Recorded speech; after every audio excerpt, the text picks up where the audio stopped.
नमस्कार। मैं हूं आशीष कुमार सिंह और आप देख रहे हैं यूपी कनेक्ट। आपसे बहुत लोग जो होंगे जिन्होंने कई जिहाद के बारे में सुना होगा। जिहाद शब्द तो अब ऐसा लगता है कि आम रोजमर्रा की जिंदगी का हिस्सा हो गया है। कहीं लव जिहाद अभी इससे पीछा छुटकारा पाए नहीं थे, तब तक एक जिहाद और सामने आ गया है, और ये है रेल जिहाद।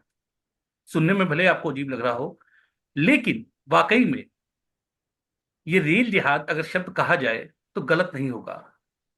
पिछले कुछ दिनों से आप देख रहे होंगे, देश भर की पटरियों पर ट्रेन को डिरेल करने के लिए बहुत ज्यादा प्रयास किए जा रहे हैं। और ऐसा नहीं कि ये किसी एक राज्य में हो रहा हो। आप दिल्ली, कानपुर, पंजाब, गुजरात या देश के कई राज्यों में ऐसा देखेंगे कि जब रेल की पटरी पर कहीं गैस सिलेंडर रख दिया गया हो, कहीं पे लोहे के बड़े बड़े गाटर रख दिए गए हो, कहीं पे फिश प्लेट उखाड़ दी गई हो, कहीं पे डेटोनेटर लगा दिया गया हो। रेल दुर्घटनाएं होती थी, ऐसा नहीं होता था, लेकिन कभी एक या दो होती थी। लेकिन जिस तरीके से लगातार सिलसिलेवार रेलवे को ट्रैक से डिरेल करने की कोशिश की जा रही है, और साथ ही साथ पाकिस्तान में बैठा हुआ एक आतंकवादी ट्रेन जिहाद की बात भी छेड़ रहा है, उसके बाद से तो हम आम आदमी के मन में एक डर सा बैठ गया है कि क्या हमारी यात्रा शुभ रह गई है। पहले तो ट्रेन में यात्रा करते थे कि आपकी सामान जो सीट के नीचे रखा हुआ है लावारिस अगर है तो उसमें बम हो सकता है, लेकिन उसमें तो भले ही कुछ लोगों की जान जाती है। अब जो प्रयास किए जा रहे हैं वो तो पूरी की पूरी ट्रेन पूरी एक्सीडेंट कराने का प्रयास किया जा रहा है। इस पूरा है जो प्लान या षड्यंत्र चल रहे हैं, इस पर राजू आपने काफी काम किया है या काफी दिनों से आप लगे हुए हैं। इस पूरे परिदृश्य को किस ढंग से देख रहे हैं आप?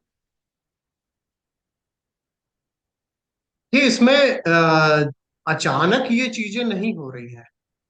ये पूरी तरीके से वेल प्लान्ड मैनर में हो रहा है और आपने देखा कि कितनी बड़ी बात है कि इंडियन जो एजेंसीज हैं, जो सिक्योरिटी एजेंसीज हैं, उनको भनक नहीं लगती है। और पाकिस्तान में बैठा हुआ जो भारत का भगोड़ा है आतंकवादी फरहतुल्ला, ये भारत का भगोड़ा हैदराबाद का रहने वाला, ये पाकिस्तान में जाके एक मैसेज पास करता है, अपने स्लीपर सेल्स को एक्टिव करता है।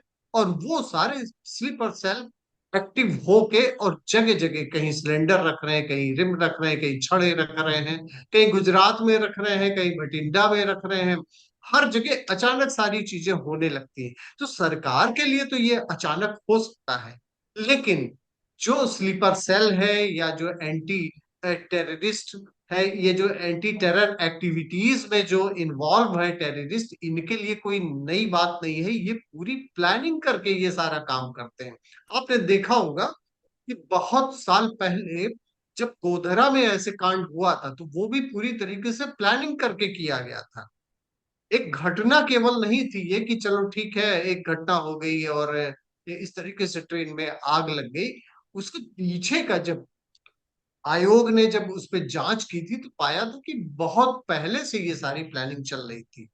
आपको ध्यान होगा कि जो पीएफआई है, ये कितने साल से एक्टिव है इंडिया में, पीपल्स फ्रंट ऑफ इंडिया। हम्म। और इसके जितने भी सारे लोग हैं वो सब कनेक्टेड है, पूरा एक दूसरे से कनेक्शन में रहते हैं।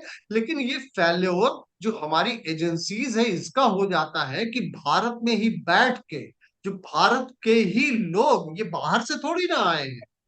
स्लीपर सेल्स जो एक्टिव हो गए हैं, ये कि भाई कहीं बाहर से थोड़ी ना आए हैं कि कहीं पाकिस्तान से आ गए, कहीं से आ गए। ये यहीं बैठे हैं, इनको जैसे ही मौका मिला, जैसे ही इंडिकेट किया गया, और ये एक्टिव होके बड़ी बड़ी घटनाओं को अंजाम दे रहे हैं। लेकिन मानना पड़ेगा कि जो हमारी रेलवे की फोर्सेस हैं, वो कितना अलर्ट है, कितना बड़ी बड़ी घटनाएं होने से ये रोक दे रहे हैं, जबकि इनके पास में ऐसा कोई संसाधन नहीं है। एक तरफ हम बुलेट ट्रेन चलाने की बात कर रहे हैं, लेकिन हमारे ट्रैक ही उखाड़ दिए जा रहे हैं, कहीं फिश प्लेट गायब कर दी जा रही है। तो ये बहुत बहुत संवेदनशील मामला है, जबकि ये राजू बहुत अगर ही हम देखें अलार्मिंग सिचुएशन है। जबकि अगर हम देखें कि भारत की रेलवे लाइन इतनी बड़ी है, भारत खुद में इतना बड़ा देश है, और इस मुल्क में रेलवे लाइन तकरीबन हर राज्य से होकर गुजरती है, और सारी रेलवे लाइन ओपन है, खुली हुई है। जी, दूसरा, आप देखेंगे चारों तरफ अतिक्रमण भी हो रखा है रेलवे लाइन के, तो रेलवे अपनी बिल्कुल समस्याओं से वैसे भी जूझ रही है। ऐसी स्थिति में अगर ये जहाज जिस तरीके से अगर चलाया जा रहा है, जिस तरीके से स्लीपर सेल्स एक्टिव हो गए हैं, तो देश के लिए तो खतरे की बात है। आखिर इससे पुख्ता निपटने के लिए क्या क्या क्या क्या प्रशासन को किस ढंग से रोकथाम के वो करने चाहिए, क्या क्या वो अपना सकती है देखिए, तरीके? बहुत आसान तरीका है, बहुत ही सिंपल है कि जैसे जम्मू कश्मीर में फंडिंग जब तक नहीं रुकेगी, ये फंडिंग आ कहाँ से रही है, कहाँ से मिल रही है, कौन लोग इनको फंडिंग कर रहे हैं, इस पर नजर रखनी होगी। और दूसरा, रेलवे ट्रैक के आसपास आपने देखा होगा कि झुग्गी झोपड़ियों में कितने अनगिनत लोग आ गए हैं। वो ऐसे ऐसे लोग हैं, और वही नहीं, अभी तो आपने रेलवे ट्रैक देखा है ना, आप एक चीज और ध्यान दीजिए, हर चौराहे पर अनजान लोग, जैसे ही आप गाड़ी रोकते हैं अनजान लोग तुरंत ही आके गाड़ियां पूछने का काम कर दे, उनकी तादाद बहुत ज्यादा है। सरकार की नजर क्यों नहीं पड़ रही है, लेकिन ऐसे ही जो रेलवे ट्रैक के आसपास अवैध रूप से कब्जा किए हुए, ये कौन लोग हैं, ऐसे कहाँ से आ गए हैं, पहले तो इनकी पड़ताल करनी चाहिए। और दूसरी बात ये है, कितने सारे जो है ये बारूद मिल जा रहे हैं, कहाँ से मिल जा रहे हैं, आखिर कहीं तो सप्लाई हो रही है। और जितना रेलवे ट्रैक के आसपास हर जगह जहां भी सिग्नल के पोल्स होते हैं, उस पे सब पर अगर सीसीटीवी लगा दिया जाए, तो आप ये समझ लीजिए कि एक जगह बैठ के ही निगरानी हो सकती है। इस रेलवे को इस मॉड्यूल पर भी काम करना होगा कि इसको, अब सोचिए आईएसआईएस का जो है वो जो मॉडल खोरासान मॉडल जो है ये काम कर रहा है। हमारी इंडियन एजेंसीज जो है वो ये नहीं भाप पा रही कि खतरा कितना बड़ा है, जबकि कोई बहुत 90s की अगर आप बात कर लीजिए, देखिए कश्मीर में क्या हुआ, प्लानिंग पहले से थी, और अचानक सारे लोग निकले और वहां से लोगों को भगा दिया। आज देश के ऊपर वाकई में बहुत ही बड़ा अलर्ट है ये, इसको बहुत आसानी से चीजों को नकारा नहीं जा सकता।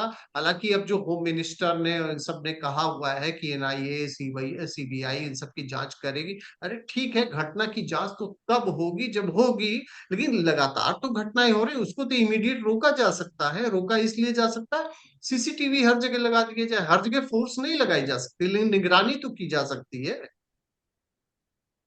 इस जाहिर तरीके से रोका जा सकता राजू, जाहिर सी बात है, दो ट्रेंड हम लोग को हालिया में देखने दिख रहे हैं। एक तो आज से पहले कभी ऐसी घटना नहीं होती थी कि जब हिंदुओं का कोई भी त्योहार होता था मसलन आप गणेश पूजा का उदाहरण ले लीजिए, कि हर जगह पथराव हो। कुछ दिनों से या कुछ महीनों से हमेशा ये ट्रेंड देखा जा रहा है, हिंदुओं का कोई भी धार्मिक आयोजन हो रहा है उसमें पथराव हो रहा है, और खासतौर से उसमें महिलाओं बच्चों को आगे कर दिया जा रहा है। उसके बाद ये रेल जिहाद फैला दिया है। अचानक देश में ये गतिविधियां अचानक ही बढ़ी हैं, जिनको हम कहेंगे।